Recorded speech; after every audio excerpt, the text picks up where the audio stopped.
The Clark comet destroyed 75% or more of the Earth. Even after 5 years, Earth hasn't recovered. Its debris still orbiting Earth and occasionally falling in. The Garrity family has survived the impact with others by hiding in a bunker in Greenland. The people of the bunker try to rebuild the world. But the new world has become chaotic. The radiation has burnt many places, and there are sudden electromagnetic storms that destroy everything on its path, forcing them to live underground. After 5 years, they all somewhat manage to adapt to their new living conditions. Now John Garrity works as an engineer and a scout. He is out on a mission. While checking, he finds another crack is opened and lava is pouring out. He goes towards the sea and finds some lifeboats and a destroyed cruiser ship on the shore. He checks them out, but those are all empty. He goes inside the ship to find something useful. He gets a warning from the base that a storm is forming, but it will take time to come towards him. He is coughing badly and takes off the mask. He searches the ship and finds a flower inside a book. The base informs him that the storm is now above him. He needs to leave immediately. He escaped from the ship, and the storm is just behind him. He runs towards the base and asks them to open the base door. They do so, but can't keep it open for long, as the radioactive storm will come inside. He tells them to close it. He will make it and jump into the closing door before the storm catches up. His wife, Allison, has become a leader on the base. They are on meeting, where Adam, one of the leaders, informs them that they are already low on supplies. He hopes that they can try planting outside next year. But Dr. Amina says that it won't be possible. They need to leave the base in the year, as it's not sustainable anymore. But Canada and the USA are destroyed. Iceland is also gone. Allison says she heard that Western Europe is somewhat safe, as there are fewer storms. But she is reminded that there is still radiation present. Even a small amount of radiation is harmful in the long term. Someone asks about crater. Dr. Amina explains that the main comet part, Clark, which fell on Western Europe, formed a big crater.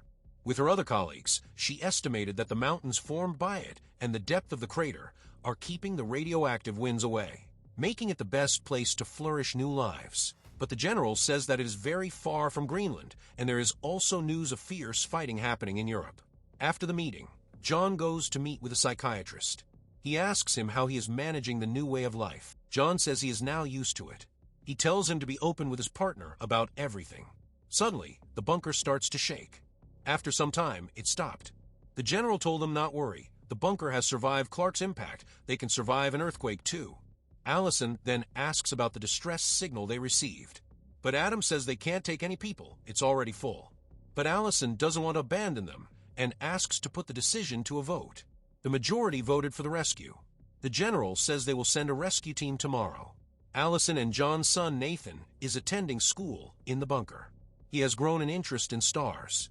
The teacher informed that Samler part of the comet is still stuck on Earth gravitational field, and they formed a ring around Earth. John is fixing the water pipeline system with his friend. They are able to fix the line and are very happy about it. Allison and her son come to the community hall, and they meet with John. John gives her the flower he found on the ship. Allison is worried about his scout mission as he is getting exposed to the radiation. But acknowledging his effort, she thanks him. They then talk to their son, and Allison informed him that Nathan was caught outside. His father scolds him, saying it's not safe outside, but annoyed that he asks permission to leave. Allison says that he is becoming just like his father, always going out even though it's not safe. To enjoy the rest of the night, they dance for a bit. Nathan went outside to watch the stars. He has made holes in his sheet with star constellations. The next morning, a team goes out for the rescue mission. Leaders and the military are supervising the mission. They successfully rescue them and are coming back to the base. John goes to his work and sees his friend worried. He sees a crack forming on the wall. The rescue team asks permission to go to a second location where more people are trapped. Adam says they can't afford any more people, but Allison wants a discussion about it. But suddenly they lose connection with the team. The base starts to shake. The power went out. The base is cracking.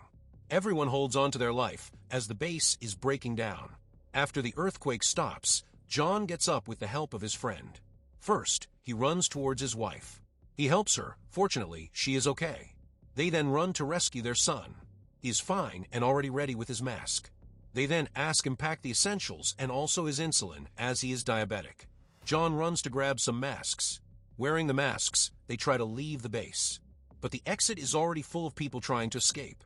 John takes them to another exit, but it has collapsed. But they somehow manage to pass under the concrete. He opens the door, but it starts to shake. They run out there before it collapses on them. Outside is full of people running towards the sea. They lose their son for a bit and find him helping Dr. Amina. Together, they then go towards the sea. It is already filled with people trying to get inside the lifeboats. They see some people are trying to steal Adam's mask. They go to help him. Amidst the scuffle, someone stole John's mask. They manage to escape from there and see an open lifeboat. Hurriedly, they go inside. They close the door as they are already full, despite the fact that people are trying to enter. The pilot then starts to drive the boat, and they leave from the shore. Suddenly, they notice a big wave coming and brace themselves for the impact. The tsunami wipes out people on the shore, but they manage to survive the wave on their boat. They now have to decide where to go. They only have a week of supply, so they decide go towards England. John sees that the radiation is low, so they can take off their masks. Days pass, and the boat starts to malfunction. But John, being an engineer, fixed the boat. As night falls, Nathan enjoys watching the night sky. They can see the comet's debris still stuck on Earth's orbit. Nathan shows her dad stars, which he learns from school. Suddenly, a meteor falls from the sky. They wonder where it's going to hit. The next morning, the boat stops again, and the pilot informs them that they are out of fuel. They are now at the mercy of the wave current. Days pass, and everyone is getting restless. Soon, their boat hits something. They come out and see an underwater building. John says he knows the place. It's Liverpool. Half of the city is underwater. They paddle the boat towards the ground. They come out of the boat. They must find some shelter soon. They see people there, and they are going somewhere. They follow them and find a rescue bunker. People are trying to get in, but the military is guarding it. They go to the gate and inform them that they are from the Greenland banker and are looking for refuge. They ask to see their badge. But only Allison has her badge, and others have lost it. But the soldiers won't let them in without badges. Many people behind them are trying to enter. Seeing the chaos, the soldiers shoot at them and shoot more to close the door. Amidst the chaos, they get separated from the group. A radioactive storm is coming. John tells Amina they need to leave soon. He is already gone. 4 of them then stop a car and ask for a ride. He asks for his watch, and he gives him. They escape from the radioactive storm. Dr. Amina asks if the world's same everywhere. The driver says the world is now a dangerous place. People won't hesitate to kill someone for survival. Those storms come out of nowhere and kill everyone in its path. They decide to go to London, where Allison's friend Mackenzie lives. They talk 8 to 10 months prior, and she seems to have everything to survive. Nathan asks Dr. Amina if she believes the crater is real. She thinks it's real. It is the same as the KT extinction, where dinosaurs were wiped out by an asteroid. But new life emerges from the destruction. Without it, they wouldn't be here. The driver takes a rest. They are only half an hour away from London. John talks to the driver. He says the crater sounds nice, but it's just pure bullshit, a fairy tale. Nathan comes talk to his father. Suddenly, John feels the ground shaking. He screams to everyone to hold on to something. He takes Nathan and holds onto a tree. Countless meteor is falling above them. They hold on tight. After it settles down for a bit, John sees the driver running towards the car. He warns him not to, as a meteor is still falling. The driver says the car is everything and goes towards it. Immediately, he gets crashed by a meteor debris. After the meteor shower stops, they come out, grabs their things from the car, and walks toward London. They arrive in London at Mackenzie's house. She is ready with her gun, but seeing them makes her very happy. She welcomes them inside. The place is full with Alzheimer's patient. She says they have no idea about the meteor, and she tries to keep them happy, and it's her life now. They enjoy the night. John asks him about the crater, and she says she has only heard rumors. Their gunfight is heralded in the distance. Mackenzie says London is safe. She made this place as much as she could. At night, while sleeping, Allison hears John coughing badly and goes to check on him.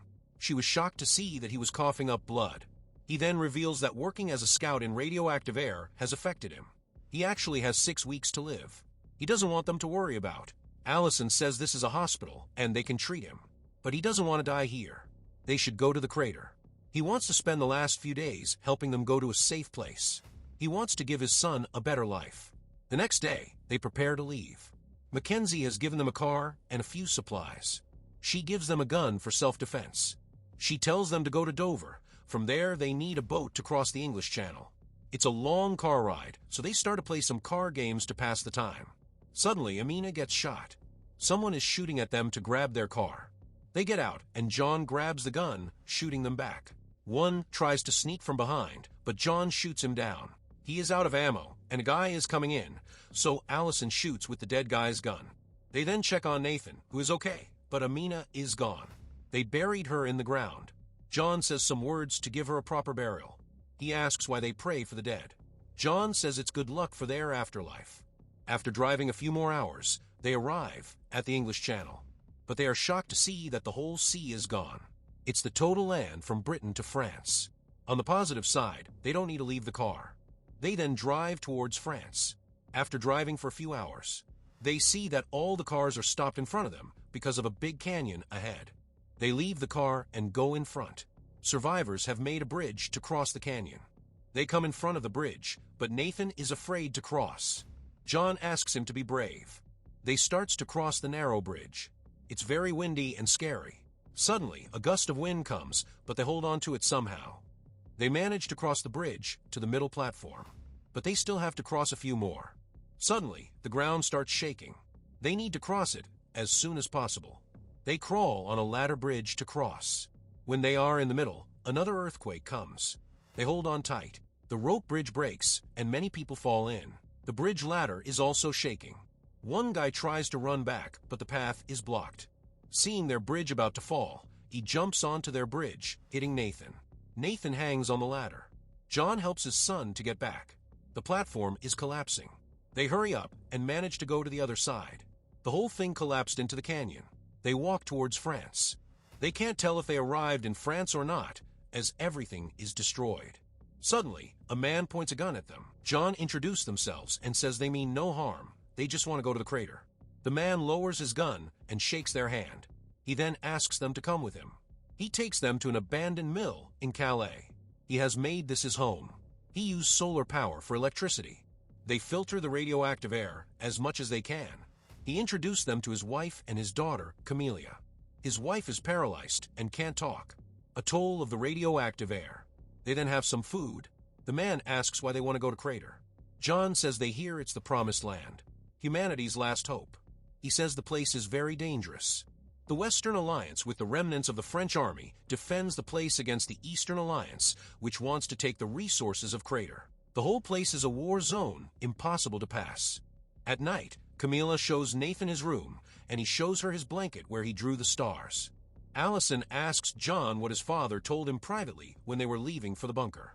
He reveals that he made him promise to protect her and Nathan. The next morning, the French guy gives them a map and tells them the way to avoid the war. It will be difficult, but when they arrive at the Western Alliance base, he should ask for Commander Jennett and show him the picture. He and Jennett were friends. He will help them to go to the crater. He then asks him to take his daughter with them. She shouldn't be stuck there with them. She deserves a better life. Allison, who heard their conversation, says they will take her to the crater safely. Camilla bids a heartfelt farewell to her parents. They then leave for crater. They take a rest and play some family games, when some soldiers spot them. The soldiers are from the Western Alliance. In French, they inform them that the place is restricted to civilians. As others are confused, Camilla, in French, tells the soldiers that they are looking for Commander Jennett, who is her father's friend, and promise them to take them to the crater. They say it is impossible to pass. John then asks for their help. At night, a soldier takes them through the war zone. Western and Eastern Alliance are fighting fiercely for crater. The soldier tells them to keep their head down. They manage to go to the bunker dug by the Western Alliance. After crossing countless bodies, the soldiers take them to a truck and leave them at a base camp, where Commander Jennett is stationed. Camilla says that those mountains are new. That means the crater is just behind those mountains. They see that many civilians are waiting to go to the crater. John goes to talk to the person in charge. He asks about Commander Jennett, showing the picture. The soldier shows him the dead body of Commander Jennett. They ask for the way to the crater.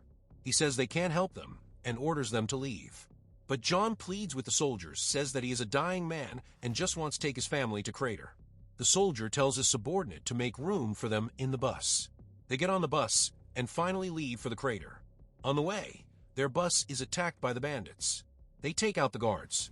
When the driver tries to escape, they shoot him down. They tell the people on the bus to leave. It's now their bus. All of them are forced to leave. John tells others to go ahead. After everyone leaves, John attacks the bandit. His friend tries to help, but others take him down. There are 2 gunshots heard from the bus. John comes out alive, but he has been shot. They tend to him. Everyone enters, and Allison drives the bus. After some distance, the bus is unable to go up. So they come down and decide to climb on foot. With the help of others, John climbs up the mountains. At the peak, they see the big impact crater Clark. It is exactly what they heard. With fertile farmland, fresh water, and clear sky free from the radioactive air. Seeing the scene, John asks them to take a rest. John is very happy that they made it. He then collapsed on the ground. He tells them he is glad that he got to see them make it safely here. He then passed away. Nathan recites the same line to give a proper goodbye. It's now their job to create a new, better world, guided by kindness, compassion, and understanding. So you were watching the recap of the movie Greenland 2, Migration. If you like this, please subscribe and check out our other videos as well.